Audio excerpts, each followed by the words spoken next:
Hello नमस्ते learners, how are you. आज हम देखने जा रहे हैं सपोजिटरीज फार्मास्यूटिक्स का इम्पोर्टेंट टॉपिक। आज हम इसमें देखेंगे सपोजिटरीज क्या होती है, इसके एडवांटेजेस क्या है, डिसएडवांटेजेस क्या है, कौन कौन सी अलग अलग टाइप की सपोजिटरीज होती है। बाद में इसका एब्सॉर्प्शन और जो इंग्रेडिएंट इसको बनाने के लिए लगते हैं वो भी हम देखेंगे। तो आइए देखते हैं। सपोजिटरीज जो होती है वो सॉलिड डोसेज फॉर्म्स होते हैं for insertion into the body cavities और body ओरिफाइसेस which melt, soften or dissolve and exert local as well as systemic effects. British pharmacopoeia इसको डिफाइन करता है। these are solid single dose preparations. The shape, volume and consistency of suppositories are suitable for rectal administration. ये जो होती है body cavities में अलग अलग इंसर्ट कर सकते हैं इसको, vagina, rectum, urethra, nasal, ear cavity, और ये अलग अलग शेप और साइजेस में भी अवेलेबल होती है। तो इसके एडवांटेजेस क्या है, इससे हम लोकल इफ़ेक्ट पा सकते हैं किसी बॉडी कैविटी में से, रेक्टल और वजाइनल इन्फेक्शन अगर है, पेन अगर है वहाँ पे हम इससे सिस्टमिक इफ़ेक्ट, सिस्टमिक एब्सॉर्प्शन भी कर सकते हैं। Avoiding first pass metabolism, evacuation of bowel, अगर लैक्सेटिव एक्शन चाहिए तो भी आप सपोजिटरीज यूज़ कर सकते हैं। किसी ड्रग से गैस्ट्रो इंटेस्टिनल ट्रैक में इरिटेशन हो रहा है, ड्रग डिग्रेड हो रहा है ओरल रूट से, तो आप सपोजिटरीज दे सकते हैं। पेशेंट अगर अनकॉन्शियस है या वोमिटिंग, नौशिया से सफरिंग है तो उस केस में ओरल रूट से ड्रग नहीं दे सकते, तो उस केस में सपोजिटरीज आप यूज़ कर सकते हैं।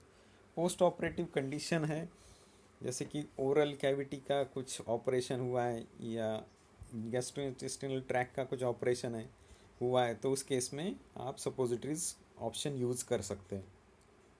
पेडियाट्रिक जेरेट्रिक पॉपुलेशन जो होती है उनके लिए भी ये अच्छा ऑप्शन है। यूनिट डोसेज होने की वजह से इसमें डोज वेरिएशन बहुत ही कम होता है और प्रोलॉन्ग एक्शन के लिए आप इसको यूज़ कर सकते हैं। देखते हैं डिसएडवांटेजेस क्या होते हैं। तो पहला प्रॉब्लम जो मेजर है वो है एक्सेप्टेंस बाय द पेशेंट्स, क्योंकि इससे एडमिनिस्ट्रेशन के वक्त एम्बरासमेंट होता है पेशेंट को। इनकम्प्लीट एब्सॉर्प्शन हो सकता है, जैसे कि इसका evacuation of bowel, it is own action for some suppositories. Storage जो करना होता है आपको लोअर टेम्परेचर कूल प्लेस पे करना होता है। डायरिया अगर है या ड्रग इरिटेटिंग है या डोज बहुत ही ज़्यादा है तो उस केस में सपोजिटरीज पॉसिबल नहीं है उसको बनाना। नेक्स्ट पॉइंट देखेंगे हम, सपोजिटरी के अलग अलग कौन कौन से टाइप है according to the route of administration. तो फर्स्ट है जो है रेक्टल सपोजिटरीज, ये अलग अलग शेप में अवेलेबल है। कौन टारपेडो बुलेट 1 से 2 ग्राम में आती है। पेसरीज, जिसको सपोजिटरीज वेजाइनल एडमिनिस्ट्रेशन के लिए हो तो उसको पेसरीज कहते हैं।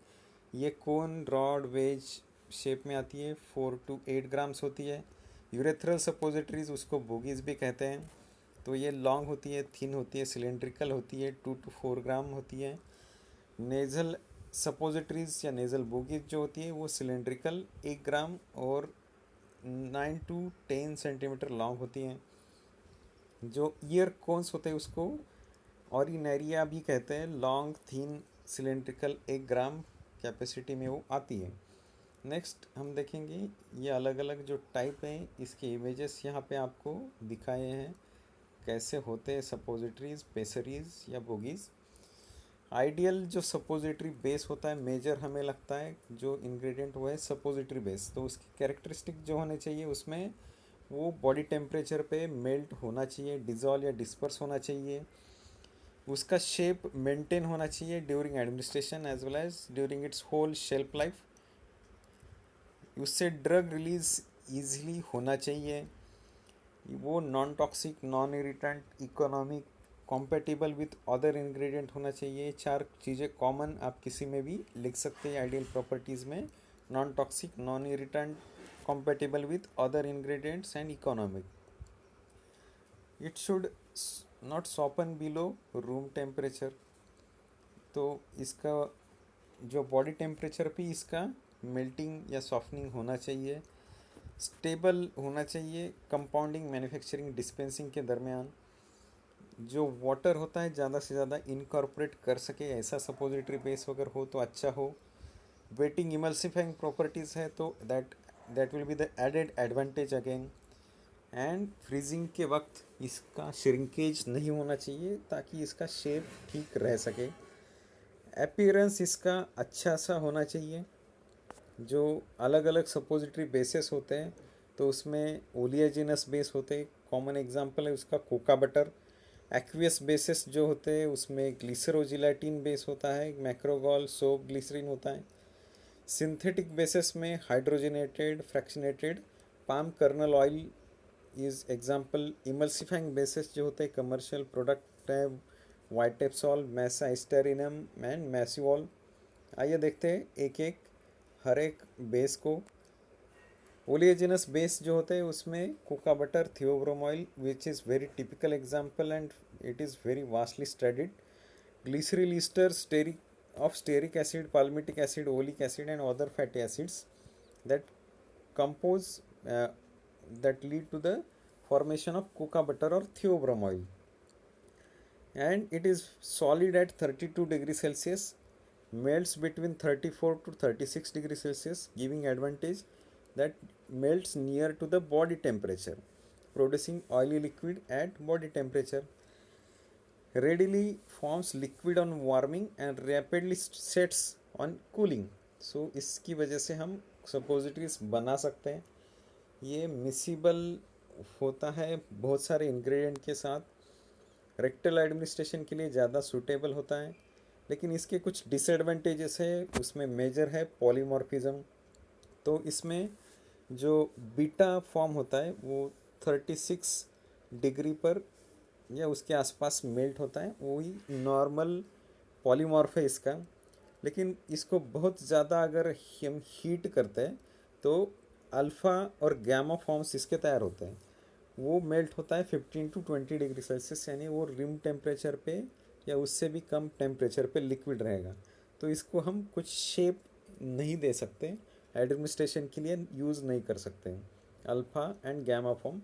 लेकिन जो बीटा फॉर्म होता है उसको हम यूज़ कर सकते हैं। जो कोका बटर होता है वो एडेयर होता है मोल्ड से, तो आपको लुब्रिकेशन करने की ज़रूरत होती है। इसका सॉफ्टनिंग पॉइंट जो होता है 36 डिग्री होता है, तो उसमें हम बीज वैक्स ऐड कर सकते हैं। Melting point is reduced by soluble ingredient जैसे कि क्लोरल हाइड्रेट अगर यूज़ कर रहे हैं आप। डिटोरिएशन होता है इसका फैट होने की वजह से, ऑक्सीडेशन होता है of unsaturated glyceride that gives rancidity. Poor water absorption capacity because of the oily nature, so we can add surfactant in that case to solve that problem. Then we'll see aqueous bases, उसमें आते हैं water soluble और water miscible bases। जो first example है वो है ग्लिसरोजिलेटिन base. तो इसमें ग्लिसरीन और एक्वेस जिलेटिन सॉल्यूशन लेके उसका जो मिक्सचर बनाते हैं उसको ग्लिसरोजिलेटिन बेस कहते हैं। जिलेटिन की वजह से इसको स्टिफनेस हार्डनेस आता है, और ये chloral hydrate, bromide, iodide, boric acid, opium के साथ इसको आप यूज़ कर सकते हैं, उसकी सपोजिटरीज बना सकते हैं। जो जिलेटिन का परसेंटेज होता है बीपी ब्रिटिश फार्माकोपिया के अनुसार 14% और यूएसपी यानी कि यूनाइटेड स्टेट ऑफ फार्माकोपिया के अनुसार 20% होता है। और बाकी जो होता है 70% ग्लिसरीन और वाटर उसमें होता है। तो ये जो होता है बॉडी सिक्रीशंस में डिज़ोल्व हो जाता है easily. Slower softening in the body fluids that gives prolong release, that is another advantage. लेकिन इसका डिसएडवांटेज ये है कि इसका खुद का एक लैक्सेटिव एक्शन होता है एंड इसका प्रिपरेशन थोड़ा सा डिफ़िकल्ट होता है, हैंडलिंग भी डिफ़िकल्ट होता है। इसमें जो जिलेटिन हम यूज़ करते हैं तो जिलेटिन में हम यूज़ करते हैं टाइप ए और type B gelatin. Type A gelatin is acidic, type B gelatin that is basic. So वो सूटेबल है एसिडिक और बेसिक ड्रग के लिए, कॉम्प्लीमेंट्री हो सकते हैं। इसके जो डिसएडवांटेजेस है उसमें खुद का लैक्सेटिव एक्शन हमने देखा, डिफ़िकल्ट होता है प्रिपरेशन, बाद में इसका जो ऑनसेट होता है that depends on the concentration of gelatin, ये बहुत ही हाइग्रोस्कोपिक होता है, डिहाइड्रेशन हो जाता है और उसकी वजह से इरिटेशन भी हो सकता है रेक्टल म्यूकोसा में। Tannic acid, gallic acid, ferric chloride के साथ इनकॉम्पेटिबल होने की वजह से उसके साथ यूज़ करना मुश्किल होता है और केयरफुल सिलेक्शन ज़रूरी है कौन से टाइप का जिलेटिन आप यूज़ कर रहे हैं, टाइप ए या type B, to avoid drug interaction, और बैक्टीरियल ग्रोथ इसमें पॉसिबल हो सकती है। नेक्स्ट है मैक्रोगोल बेसिस, उसको कार्बोवैक्सिस भी कहते हैं। तो इसका मेल्टिंग पॉइंट 42 डिग्री सेल्सियस होता है, तो इसका टेम्परेचर जो मेल्टिंग पॉइंट ज़्यादा होने की वजह से कूल स्टोरेज इसके लिए ज़रूरी नहीं होता है। स्टेबल होता है हॉट क्लाइमेट में भी, और it is very easy to handle because it is not slippery. It dissolves in body fluid and slowly release. So prolonged action इसके साथ possible है। low molecular weight polyethylene glycol और high molecular weight polyethylene glycol, इन दोनों का mixture बना के जो liquid और सॉलिड होंगे, हार्डनेस हम मैनिपुलेट कर सकते हैं, मैनेज कर सकते हैं। नेक्स्ट जो देखेंगे हम इसके जो कैरेक्टरिस्टिक है, सॉफ्टर और लेस ब्रिटल होने के वजह से आप इसमें प्लास्टिसाइज़र ऐड कर सकते हैं। It do not stick to the mould, so lubricant is not required in this case. Dissolution in the body fluid increases the viscosity and no leakage, that is again advantageous. It absorbs water and act as excellent solvent for the drugs. जो ये smooth होता है और clean appearance होता है, लेकिन इसके जो कुछ डिसएडवांटेजेस है उसमें हाइग्रोस्कोपिक होता है ये, गुड सॉल्वेंट प्रॉपर्टीज़ होने की वजह से थेरेपेटिक एक्शन ये रिड्यूस कर सकता है क्योंकि ड्रग उसी में रहेगा। वाटर हायर अमाउंट में होने की वजह से सुपर सैचुरेशन अगर होता है तो क्रिस्टलाइज हो सकता है ड्रग वाटर इवापोरेट होने के बाद। जो क्रिस्टल ग्रोथ होगा उसकी वजह से इरिटेशन हो सकता है पेशेंट को और डिसोल्यूशन का टाइम ज़्यादा लगेगा। साल्ट, टैनिन, फिनॉल्स उसके साथ ये इनकॉम्पेटिबल है। It lowers the activity of quaternary ammonium compound, hydroxy benzoic acid esters, and it also dissolves polythene bakelite. So container selection आपको प्रॉपरली करना होता है। नेक्स्ट है सोप ग्लिसरीन बेसिस। तो इसमें ग्लिसरीन के साथ अगर सोप मिक्स किया जाए तो बनता है सोप ग्लिसरीन। सोप हार्डनिंग के लिए काम आता है सपोजिटरी के, उसको शेप देता है। तो इसमें सोप जो होता है कॉमनली सोडियम स्टीरेट यूज़ कर सकते हैं, हम उसको ऊपर से ऐड कर सकते हैं और 95% तक उसको ऐड कर सकते हैं ग्लिसरीन के कंपैरिजन में। Sodium carbonate plus stearic acid, इसका रिएक्शन जब होता है इन सीटू ड्यूरिंग प्रिपरेशन तो उससे सोडियम स्टीरेट बनता है। इसके जो करैक्टरिस्टिक्स है उसमें वाटर सॉल्युबिलिटी, हाइग्रोस्कोपिसिटी इसका नेचर है और लुब्रिकेशन इसको ज़रूरी होता है। बॉडी फ्लूइड्स में ये डिज़ोल्व हो जाता है लेकिन बॉडी टेम्परेचर पे ये मेल्ट होना थोड़ा मुश्किल होता है। नेक्स्ट है सिंथेटिक फैट्स, उसमें वेजिटेबल ऑयल को हाइड्रोलिसिस करके उसका हाइड्रोजनेशन करते और फ्रैक्शनेशन से जो फैटी एसिड्स मिलते हैं उसको हीट करते हैं ग्लिसरीन के साथ, तो हमें सिंथेटिक फैट्स मिलते हैं। जो fractionated palm kernel oil British pharmacopoeia का प्रोडक्ट है, white brittle colourless having melting point 31 to 36 degree Celsius, ये इसका कॉमन एग्जाम्पल है। It is unaffected by the over heating, इसमें पॉलीमॉर्फिज्म नहीं होता है कोका बटर के जैसे। Similarly less amount of unsaturated fatty acids होने की वजह से ऑक्सीडेशन या रैंसिडिटी भी नहीं होती है। ईजीली